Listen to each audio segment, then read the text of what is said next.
ఒకప్పుడు ఒక కంపెనీని విశ్లేషించడానికి గంటలు పట్టేది. ఇప్పుడు ఏఐ వల్ల నిమిషాల్లో పూర్తవుతుంది.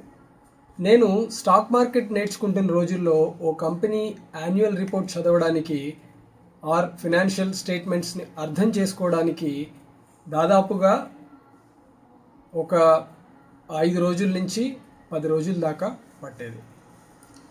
కాంపిటీటర్స్తో కంపారిజన్ చేయాలంటే ఇంకా చాలా గంటలు పట్టేది. ఈరోజు ఏఐ వల్ల అదే పని చాలా వేగంగా జరుగుతుంది.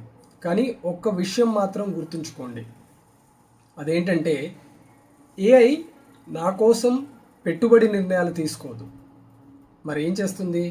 అది నాకు సమాచారం సేకరించడంలో సహాయం చేస్తుంది, మంచి ప్రశ్నలు అడగడంలో సహాయపడుతుంది, అంటే కంపెనీ డేటాని అనలైజ్ చేస్తుంది.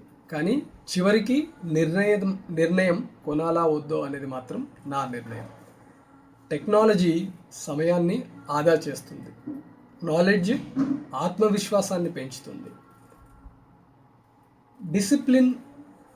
డిసిప్లిన్గా ఇన్వెస్ట్మెంట్ చేస్తే అది సంపదని సృష్టిస్తుంది. కాబట్టి ఏఐని ఒక ఎనలైజర్గా వాడి మీ యొక్క ఇన్వెస్ట్మెంట్ ప్రాసెస్ని ఇంప్రూవ్ చేసుకోండి. రండి ఏఐతో ఇన్వెస్ట్ చేయడం నేర్చుకుందాం.